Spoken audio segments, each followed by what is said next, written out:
Hey, this is Postcard Dan, and today I'm in Fairbanks, Alaska. I'm gonna show you a little bit about my hotel stay here at Sophie Station Suite Hotel, located very close to the Fairbanks Airport, only about a 5-minute drive or so. Our stay actually began around 2:30 a.m. this morning. Good morning.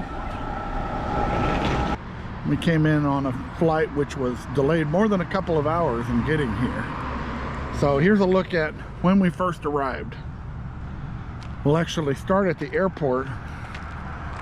The shuttle service did pick us up from the airport, even in the middle of the night, which was handy. But there were a couple of shuttle policies which were less friendly. I'll talk about those in just a minute. First, get checked in and get to the room.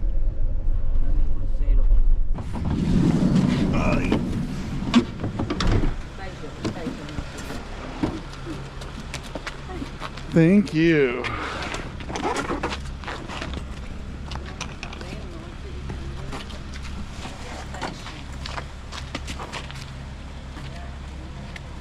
Normally I film the room tour as soon as I get to the room because I want you to see what it looks like on the first impression before we strew our stuff about.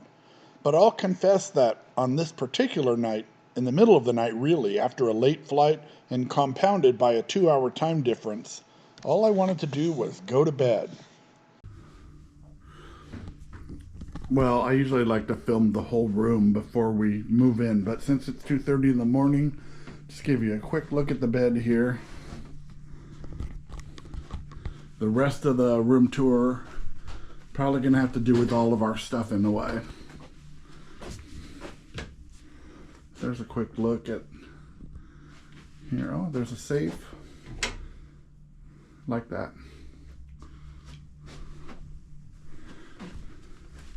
And then out here there was a kitchen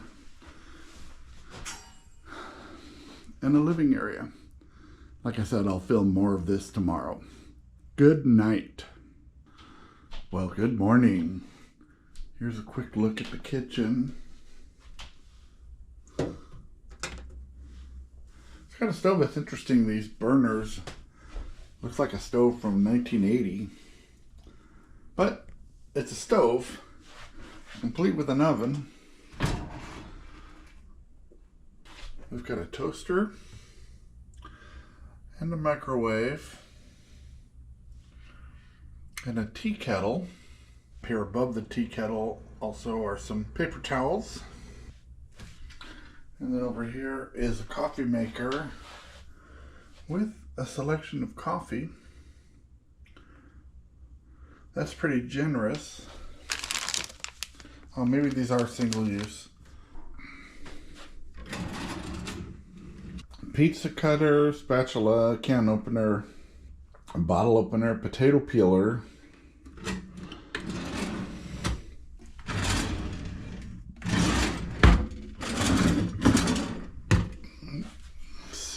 Any silverware, and some silverware here.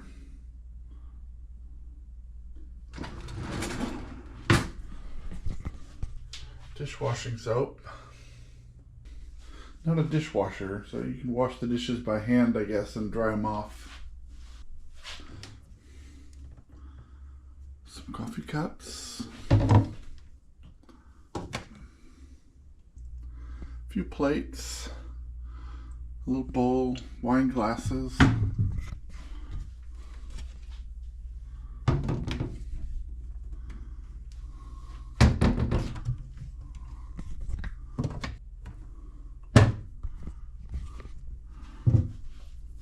Definitely appears to be enough room to live here for a while if that was your plan. It's almost like an apartment.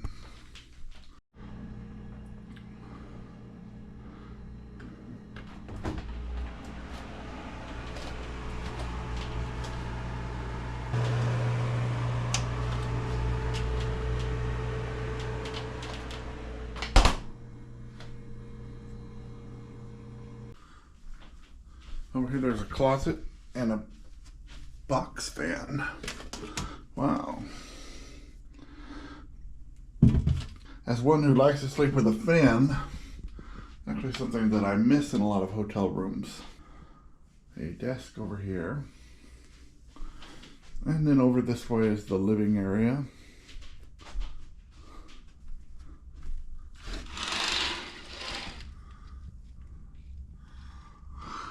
Looks like it may have been raining.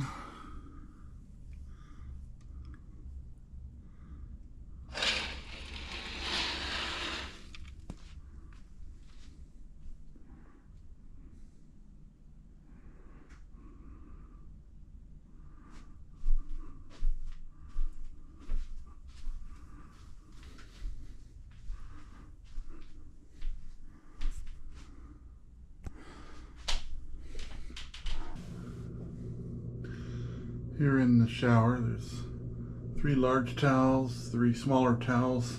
There actually was another washcloth up there, but I already took it down. Shampoo, shower gel, and conditioner.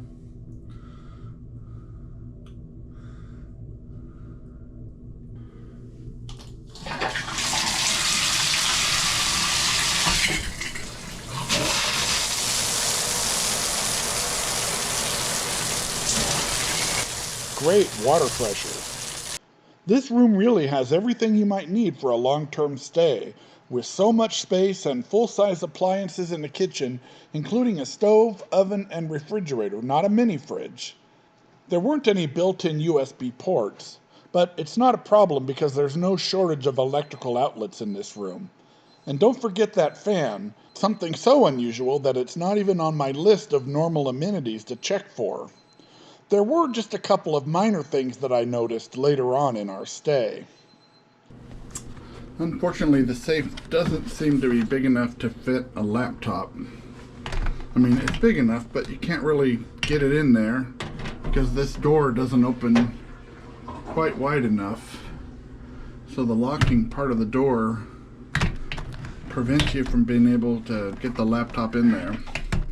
And if I turn it this way, it looks like it'll fit, but still, no. Well, that's too bad. And then there was a horde of Alaska's legendary mosquitoes on the room side of the screen door. I hope this shows up, but there are just lots and lots of mosquitoes in between the screen and the door. I'd like to open the door so we can let some fresh air in. But these little guys, I don't want them in my room.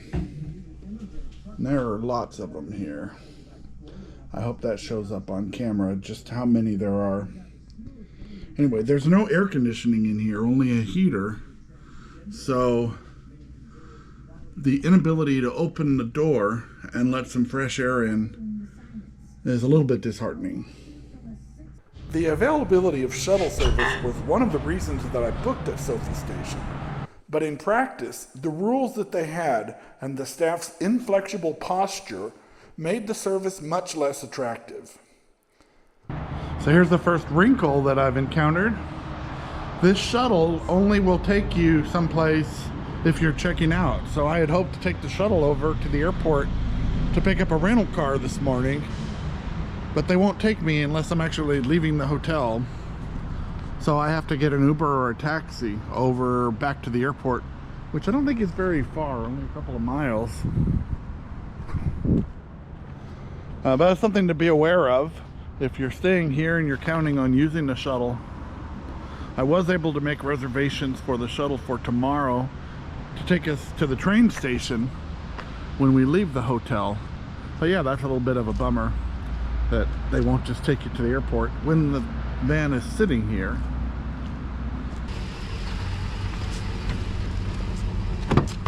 Hi. Good morning. Whoops. Hi. How are we doing today? Thank you. Yep.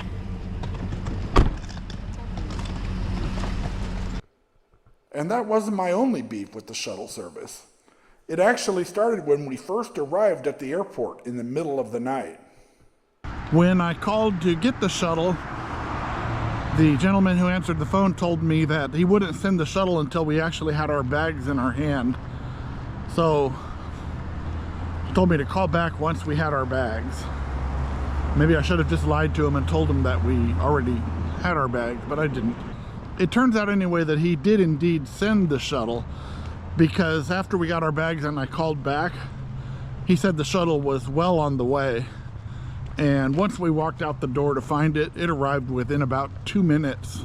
Being as tired as we were after our long and delayed flight, I really was annoyed that I was told that he wouldn't send the shuttle when I called for it. But it all worked out and he did actually send the shuttle. So it's all good. But first impressions matter. At 2 o'clock in the morning or 4 a.m. by my body clock, that customer service interaction did not meet my expectations. And I don't think they were unreasonable at all. And it all ended well because, as I mentioned, the shuttle did take us to the Alaska Railroad Depot on the following morning, after we checked out, of course. The outside of the hotel is pretty and provides an attractive entry. Here in the summertime, lots of flowers, very colorful, and actually more than flowers, vegetables too. There's some cabbage there. We saw some rhubarb earlier. I recognize that it's a really short season here, so whenever you come to Sophie Station, it probably won't look like this, but this is how it looks in August. Our stay was in August of 2025.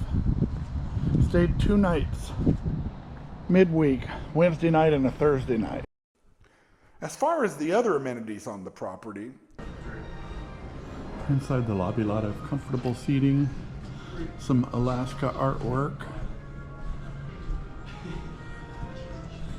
people waiting for transport. The flights in and out of Fairbanks tend to be at really inconvenient hours, that mostly being in the middle of the night.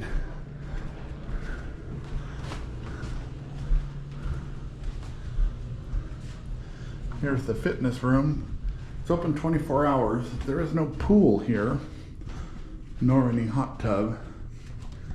Just this fitness room that has 1 cycle, 1 elliptical, and 1 treadmill, as well as some free weights. There's some more weights there. So that's the gym here at Sophie Station. There's a guest laundry down here. Right here across from room 119.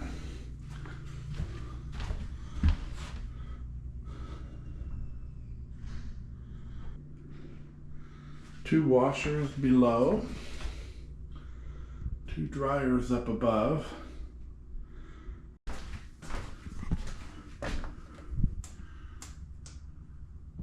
there are 2 restaurants in the building, and both of them are named Zach's.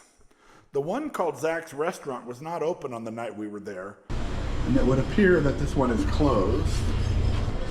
It is a Thursday night, so I don't know whether that room is just closed for the evening or just not open this time of year. You'd think that August would be high season.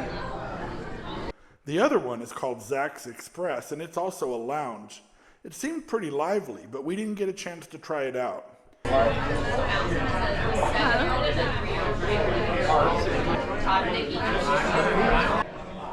Here's a quick look at the prices.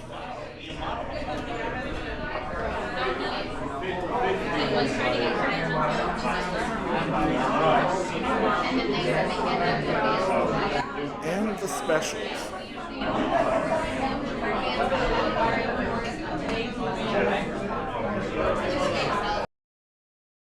And of course, the big question is always, how much did this cost? For this king bed suite, the regular price was $329 per night, midweek during the summertime. That price is not really out of line for Alaska. Things just tend to cost more up here. I booked directly with the hotel, which I do nearly always, and managed to snag a 15% internet discount that they were offering on their website with a promo code.